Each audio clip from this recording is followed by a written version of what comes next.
கோவிலூர் கிராமத்துல ஷீலாங்கிரமா வசிச்சு வந்தாங்க. அவங்க தன்னோட வீட்டுக்கு வரவங்க எல்லாத்துக்குமே அன்பா உபசரிப்பாங்க. யாருமா நீயே? உன்னை இந்த பக்கத்து பார்த்ததே இல்ல. என்ன விஷயமா வந்திருக்கிற? என்னை தேடிதான் வந்திருக்கியா? ஷீலாமா, இங்க ஏதோ வேலை இருக்குன்னு சொன்னாங்க, அதனாலதான் உங்க வீடு தேடி வந்த. ஷீலாமா, எனக்கு வேலை கொடுக்குறீங்களா ஷீலாமா? ஐய, இன்னும் 2 நாள்ல என் பையனுக்கு கல்யாணம் ஆக போகுது. மருமக வந்துருவாளம்மா, அவளே எல்லா வேலையும் பார்த்துக்க மாட்டாளா? உன்னை வேலைக்கு வச்சு என்ன பண்றது? மன்னிச்சுக்க என்ன. பரவாயில்ல ஷீலாமா, நீங்க பார்த்துக்கங்க, நான் வீட்டுக்கு போயிட்டு வரேன். என்ன வந்துட்டு வெறும் கையோடவா உன்னை அனுப்புவேன்? வந்து உள்ள உட்காந்து சாப்பிட்டுட்டு போமா. இன்னைக்கு சாம்பார் தான் செஞ்சிருக்கிறேன், நல்லா உட்காந்து சாப்பிட்டுட்டு போய் என்ன வா. இப்படி தன்னோட வீடு தேடி வரவங்கள வயிறார சாப்பாடு போட்டு அனுப்புவாங்க ஷீலாமா. ஆனா அவங்களோட மருமக அதுக்கு ஆப்போசிட்டா அவங்களுக்கு அமைஞ்சாங்க. அவங்க மருமக தனக்கு மட்டும் தான் எல்லாமே செலவு பண்ணணும், மத்தவங்களுக்கு எதுவுமே செலவு பண்ணக்கூடாதுன்னு நினைக்கிறவங்க. யாருமா நீ? இந்த கிராமத்துக்கு புது ஆளா இருக்கிற? உன்னை முன்ன பின்ன பார்த்ததே இல்லையே. என்ன விஷயமா ஷீலாமா வீட்டு பக்கம் இருந்து வர? அது ஒன்றும் இல்லைப்பா, வேலை கேட்டு வந்தேன். ஷீலாம்மா வீட்டில் 2 நாளில் கல்யாணம் ஆயிருமா, மருமக வந்துடுவாளாம், அவளே பார்த்துக்குவேன்னா சரி அதனால நானும் கிளம்பலான்னு கிளம்புறேன். ஆனால் வயிறார சாப்பாடு போட்டு அனுப்புனாங்க தெரியுமா? ஷீலாமா எப்பவுமே அப்படிதாம்மா, தன்னை நம்பி வரவங்கள என்னைக்குமே வெறும் வயிற்றோட அனுப்ப மாட்டாங்க. எப்பவும் அவங்களுக்கு வயிறு நிறைய சாப்பாடு போட்டு தான் அனுப்புவாங்க. சாப்பாடு விஷயத்துல அவங்க என்னைக்கும் கணக்கே பார்க்க மாட்டாங்க. 2 நாள்ல தன்னோட பையனோட திருமணமும் முடிஞ்சது. ஷீலாமாவோட மருமக ரொம்ப பிசுனாரித்தனமா இருந்தா. அத்தை, இனிமேல் நீங்க எந்த பிரச்சனையும் இல்லாம இருக்கலாம். நானே எல்லா வேலையும் இழுத்து போட்டு பார்க்க போறேன் பாருங்க. உங்களுக்கு எந்த தொந்தரவும் கொடுக்க மாட்டேத்த. இங்க பாருமா, நீ என்ன வேணாலும் பண்ணிட்டு போ, ஆனா வர்றவங்களுக்கு நல்லா உபசரிக்கணும், அவங்களுக்கு நல்ல மரியாதையை கொடுக்கணும். அதை நீ கத்துக்கணும். என்ன காலையில ஆனதுமே லதாங்கிறவ பாலுக்காக வெயிட் பண்ணிக்கிட்டு இருந்தா. என்ன அத்தை, காலையில 6 மணிக்கெல்லாம் பால் வந்துரும்னு சொன்னாங்க, இன்ன வரைக்கும் பால் வண்டியை காணா, என்னாச்சுன்னு தெரியலையே. மன்னிச்சிருமா, இன்னைக்கு பால் வர கொஞ்சம் லேட் ஆயிருச்சு. பால் கறக்கிறதுக்கே லேட் ஆயிருச்சு பார்த்துக்க. ஆமா, என்ன இத்தனோடு டம்ளரு? ஆமாங்கண்ணே, இந்த 100 ml பால் போதும். நாங்கள் அதில் கொஞ்சம் தண்ணி மிக்ஸ் பண்ணி நாங்கள் டீ போட்டு குடிச்சுக்கிறோம். எதுக்கு இவ்வளோ பாலை வாங்கி வேஸ்ட் பண்ணிக்கிட்டு? எனக்கு இவ்வளோவே பால் ஊற்றுங்க. என்னம்மா சொல்ற? ஷீலாமா 2 பேர் இருக்கும் போதே 1/2 லிட்டர் பால் வாங்குவாங்க. ஆனா நீ 3 பேர் ஆனதுக்கு அப்புறமும் 100 ml பால் கேட்குற. 100 ml பால்ல என்னென்ன டீ போடுவீங்க? அண்ணே, நீங்க இந்த மாதிரி கேள்வியில கேட்காதீங்க. எனக்கு கேட்ட பாலை ஊத்துங்கண்ணே, எனக்கு நேரம் ஆயிடுச்சு, நான் போய் டீ போட வேணாமா? அந்த பால்காரு திருன்னு முடிச்சுட்டு பாலை ஊத்துனாரு. என்ன இந்த பொம்பளை?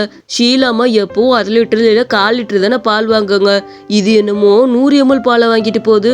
என்னவோ.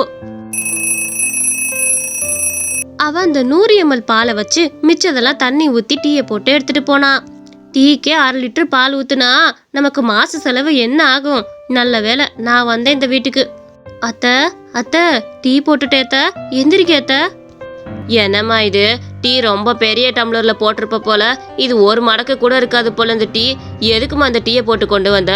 என்ன உனக்கு பைத்தியம் கீத்தையும் பிடிச்சிருச்சா? 6 லிட்டர் பால் தானே எப்பவும் கந்தசாமி ஊத்திட்டு போவான். 6 லிட்டர் பாலையும் போட்டு ஊத்த வேண்டிதானே?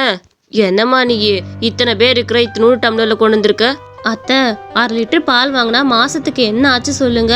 இந்த 100 ml பாலை வாங்கி மிச்சதெல்லாம் தண்ணி கலந்து குடிச்சிட்டா நமக்கு பால் செலவு குறையும்ல அத்தை. சிக்கனமா வாழ கத்துக்கணும் அத்தை. ஏமா, இந்த டீல கூடயா பிசுனாரித்தனம் பண்ணுவனியே? டீயை காலையில நல்லா குடிச்சாதான் எனக்கு உடம்பு புத்துணர்ச்சியா இருக்கும். நீ இதுவே இத்தினூண்டா கொண்டு வந்தா என்ன? அத்தை, நான் இப்படிதான் பண்ணுவேத்த. நீங்க குடிச்சா குடிங்க, என்னமோ பண்ணுங்க, அதெல்லாம் எனக்கு தெரியாது. நான் இவ்வளவுதான் இனிமேல் டீ போடுவேன். இதுதான் அளவான டீ, சரிங்களா? இது என்ன லூசு பிள்ளையா இருக்குது? டீல போய் யாராவது கஞ்ச பிசுனாரித்தனம் பண்ணி கொண்டு வருவாங்களா என்னமோ. அடியே ஷீலா, எப்படிடி இருக்கிற? உன்னை பார்த்து எத்தனை வருஷம் ஆச்சு. இன்னைக்கு உன்னை எப்படியாச்சும் பாத்திரணும் தாண்டி வந்தேன். எப்படி இருக்கிற? உனக்கு இப்பதான் என்னை பார்க்கணுன்னே நினப்பு வந்திருக்கு போல. இத்தனை வருஷம் எங்க போன? சரி வீட்டுக்குள்ள வா, சமைச்சு வச்சிருக்கேன், எல்லாம் சாப்பிடலாம் வா. ஐயோயோ, உன் வீட்டுக்குள்ள வந்தாலே என் வயிறெல்லாம் முட்டி தான் நான் வரணும்டி. நிறைய சாப்பாட்டை போட்டு அனுப்புவேன். எனக்குள்ள அதுக்கு தெம்பு இல்லை. வேணாம், நான் வீட்லயே போய் சாப்பிட்டுக்கிறேன்டியே. இன்னொரு நாள் வந்து உன் வீட்டுல சாப்பிட்றேன்னு. அதெல்லாம் முடியாதுடி. என் வீட்டுக்கு வந்துட்டு உன்னை சாப்பிடாம அனுப்பிடுவேனா? வெளியாளுக வந்தாலே சாப்பிடாம அனுப்ப மாட்டேன். நீ என்னோட ஃப்ரெண்டு, உன்னை அனுப்புவேனா? வா ஒழுங்கா. அத்தை, எல்லாம் வேணுங்கிறத வாங்கி சாப்பிடுங்க. சோறு போதுமா இல்ல இன்னும் கொஞ்சம் வைக்கட்டுமா? அவ தன்னோட கஞ்ச பிசுனரித்தனத்தை வரவங்கள்ட்டையும் காமிச்சா. இலையில கொஞ்சோன்னு சோறு போட்டு கொஞ்சோன்னு பொரியல் வச்சிருந்தா. அது ஒரு வாய்க்கு கூட இருக்காது. வந்தவங்க அந்த ஷீலாமாவோட மருமகளை ஒரு மாதிரியா பார்த்தாங்க. இல்லைம்மா போதும், இதுவே எனக்கு ரொம்ப வயிறு நிறைஞ்சிரும் பார்த்துக்க. நல்லா வயிறு நிறைஞ்சிரும் இதுவே. நீ போய் வேற வேலை இருந்தா பாரு கண்ணு, நான் சாப்பிட்டுட்டு கிளம்புறேன். எவ்வளோ நேரம் ஆனாலும் பரவாயில்ல, நல்லா உட்காந்து சாப்பிட்டுட்டு தான் போகணும், சரிங்களாம்மா? ஏண்டி இத்தனோண்டு சோறை போட்டுக்கிட்டு இதை திங்க எவ்வளோ நேரண்டி ஆக போகுது? ஒரு நிமிஷத்துல வாய்க்குள்ள போட்டா முடிஞ்சுது. ஐயோயோ, என்ன மருமகளை பிடிச்சி வச்சிருக்கான்னு தெரியல. ஏண்டி எதுவும் தப்பா நினச்சிக்காதடி. சோறு அவ அப்படி போட்டான்னு அவ என்னன்னு தெரியல, சரியான பிசுநரித்தனமா இருக்கிறாடி. மன்னிச்சுக்க என்ன. ஷீலா, உன் மேலே எனக்கு எந்த கோபமும் இல்லை. ஆனால் ஒன்று, தயவு செஞ்சு உன் வீட்டுக்கு மட்டும் இனிமேல் என்னை சாப்பிட கூப்பிட்றாது என்ன. இந்த கஜ பிஸ்னாரினால எனக்கு தான் அவமானம். இது நாள் வரைக்கும் என் வாழ்க்கையில் என் வீடு தேடி வந்து சாப்பிட்டவங்க யாருமே குறை சொன்னது கிடையாது. முதல் தடவை அவள் சொல்லிட்டு போறா. இங்கே பாருடா, இதெல்லாம் சரியே இல்லை. உன் பொண்டாட்டியே சொல்லி வச்சுக்க. வரவங்களுக்கு ஒழுங்கா உபசரிக்க கூட தெரியல அவளுக்கு. அத்தை, எனக்கு என்ன உபசரிக்க தெரியலன்னு சொல்றீங்க? நான் நல்லா தானே அவங்களுக்கு பரிமாறினேன். இதுக்கு மேல எப்படி பரிமாற முடியும்? ஏங்க, அவங்க வந்தாங்க, சாப்பாடு சாம்பார் வச்சு ஏதோ ஒரு பொரியலை வச்சுட்டேன். இதுக்கப்புறம் என்னங்க பண்ண சொல்றீங்க? நீ பொரியல் வச்சதெல்லாம் சரிதான். அத பொரியலாவ வச்ச கொஞ்சம் கூட இல்லடி. அதுல ஒரு ஸ்பூன் அளவு தான் அதுல சாப்பாடே இருக்கும். இதை சாப்பிட்றவங்க மனசு என்ன பாடுபட்டிருக்கும். உனக்கெல்லாம் கொஞ்சம் கூட அறிவே இல்லை. சாப்பாடெல்லாம் வரவங்களுக்கு அவ்வளோதான் வைக்கணும், இல்லைன்னா வேஸ்ட் பண்ணிடுவாங்க. இந்த சாப்பாடு இருந்தால் நம்ம நாளைக்கு கூட வச்சுக்கலாம். நான் இனிமேல் அப்படிதான் சாப்பாடு வைப்பேன். ஏழே, உன் பொண்டாட்டி என்னடா இப்படி இருக்கிறா? இவ்வளோ பிசுநரித்தனம் உடம்புக்கு ஆகாது பார்த்துக்க. வர்றவங்களுக்கு ஒரு ஸ்பூன் அளவு சாப்பாடு வச்சா உங்களுக்கு எப்படிடா பத்தும்? அம்மா, நீ அவளை எதுவுமே சொல்லாத. நான் அவளுக்கு எப்படி புரிய வைக்கணுமோ புரிய வச்சுக்கிறேன். இவ இப்படி சொன்னாலும் அவ கேட்க மாட்டா. அடுத்த நாள் காலையில ஷீலாமாவோட மருமகளோட அம்மா வந்தாங்க. அம்மா, எப்படிமா இருக்கிற? எனக்கு மனசே ரொம்ப கஷ்டமா இருக்கு. வீட்டில் சண்டை சச்சரவா இருக்குன்னு சொன்னாங்கம்மா, அதனாலதான் சமாதானப்படுத்தி வைக்கலான்னு வந்தேன். ஒன்னும் நினைச்சுக்காத. ஆமாம்மா, நான் சேர்த்து வைக்கிறதுலாம் எதுக்கு? பிற்காலத்துல நல்லா இருக்கணும் தானே இவங்க புரிஞ்சுக்கவே மாட்டாங்க. சமந்தி, நீங்க உக்காந்து பேசிட்டு இருங்க. உங்களுக்கு காப்பி தண்ணி எடுத்துட்டு வரேன் என்ன? சமந்தி, இந்தாங்க சமந்தி, காப்பி எடுத்துக்கங்க.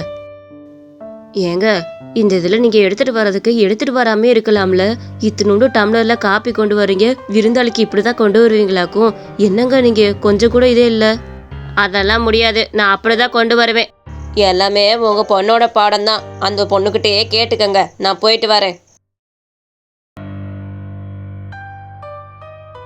என்னடி உன் மாமியார் இத்தினூண்டு கிளாஸில் வந்து காப்பி கொடுக்குது, நீயும் பார்த்துட்டு சும்மா இருக்கிற?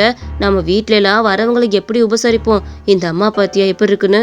விடுமா, அந்த பொம்பளை என்னமோ பண்ணிட்டு போட்டோம். சரி சரி, நீ நைட்டுக்கு இங்கேயே சாப்பிட்ற, சரியா? நைட்டுக்கு அவங்க மாமியார் தோசையை ரொம்ப சின்னதாக சுட்டு கொடுத்தாங்க. ஏங்க, கொஞ்சம் கூட உங்களுக்கு அறிவே இல்லையா? தோசை இத்தினூண்டு கொடுக்குறீங்க. எங்கள் வீட்டில் நாங்கள் எல்லாமே சிக்கனமாக தாங்க இருப்போம். அதனால தோசையெல்லாம் இத்தினோடு தான் வரும். உங்களுக்கு தின்ன முடிஞ்சா தின்னுங்க, இல்லைன்னா கிளம்பிக்கிட்டே இருங்க. எப்போவுமே ஒரு தோசையோட நிப்பாட்டிக்கணும். 2-3 கேட்கக்கூடாது, சரியா? நிறுத்துங்க. நானும் வந்ததுலேருந்து பார்த்துட்டு இருக்கேன். எங்கள் அம்மாவுக்கு எல்லாமே கொஞ்சம் கொஞ்சமாக கொண்டு தரீங்க. என்ன வேணும்னே பண்ணுறீங்களா? எங்கள் அம்மாவுக்கு கொஞ்சம் நிறையா கொடுத்தாதான் என்ன உங்களுக்கு குறைஞ்சிருவீங்களா? ஐயோ மருமகளே, நீ தானே மருமகளை சொல்லியிருக்க எல்லாத்துலேயும் சிக்கனமாக இருக்கணும்னு. வரவங்கள்ட்ட நம்ம சிக்கனமாக தானே இருக்கணும். அதே மாதிரி தானே உங்கள் அம்மா கிட்டே சிக்கனமாக இருந்தேன். நிறுத்து. எங்க அம்மா சொல்றதுல என்ன தப்பு இருக்கு? நீ வரவங்களுக்குலாம் இப்படிதானே சாப்பாடு பரிமாறுற? அவங்களோட மூஞ்சி இப்படிதானே இருக்கும். உங்க அம்மாவுக்கு ஒண்ணுனா உனக்கு உடனே எப்படி தவிக்குது, மத்தவங்களுக்கும் அப்படிதானே இருக்கும். இங்க பாருமா, சாப்பாடு விஷயத்துல என்னைக்குமே நம்ம பிஸ்னாரித்தனம் பார்க்கவே கூடாது. வர்றவங்களுக்கு நல்லா உபசரிச்சாதான் அவங்க மனசு குளிர்ந்து நம்மள வாழ்த்திட்டு போவாங்க. உன்னைய மாதிரி உபசரிச்சா இப்ப சண்டை வந்துச்சு பத்தியா, அதே மாதிரிதான் அவங்களும் நினைச்சிட்டு போவாங்க. உங்க அம்மா சாப்பிடணுமே உனக்கு மனசு என்ன பாடுபடுது, அப்படிதானே இருக்கும் எல்லாத்துக்கும். எனக்கும் எல்லா விஷயம் தெரியுமா. அவங்க என்னைய தெரிஞ்சுதான் கூப்பிட்டாங்க. வேணும்னே நான் இதெல்லாம் பண்ணுறேன், நீங்கள் பொறுத்துக்கங்க. அவளுக்கு சரியான பாடத்தை புகட்டணும்னு சொன்னாங்க. அதுக்காக தான் நானும் வந்தேன். தயவு செஞ்சு இந்த மாதிரி இனிமேல் இருக்காத. நல்ல வரவங்களை உபசரிக்கணும். அவங்களுக்கு வயிறார சாப்பாடு போட்டு அனுப்புமா. இனிமேல் பிசுனாரித்தனம் பண்ணக்கூடாது. அம்மாக்கு இத்தனோடு சாப்பாடு போடவும் உனக்கு எவ்வளவு கோவம் வருது. அப்படித்தானே எல்லாத்துக்கும் இருக்கும். அவங்களோட மாமியார் சரியான பாடத்தை புகட்டினாங்க. அவளும் அதுலேருந்து திருந்தி இனிமேல் அந்த மாதிரி பண்ண மாட்டேன்னு சொன்னான். அத்தை, என்னை மன்னிச்சிருங்க அத்தை. சாப்பாடு விஷயத்துல சிக்கனமாக இருந்தா எல்லாமே சரியாயிரும்னு நினச்சேன். ஆனால் அப்படி கிடையாது. நம்ம சாப்பாடு விஷயத்துல என்றைக்குமே சிக்கனை பார்க்கவே கூடாது. நீங்கள் எனக்கு சரியாக புரிய வச்சுட்டீங்க. இந்த கதையில் ஒரு சின்ன கேள்வி. அவங்க மாமியாரோட பேர் என்னன்னு மறக்காம நம்ம கமெண்ட்ஸில் சொல்லுங்க. மறக்காம நம்ம சேனலையும் லைக் பண்ணி சப்ஸ்கிரைப் பண்ணிக்கோங்க.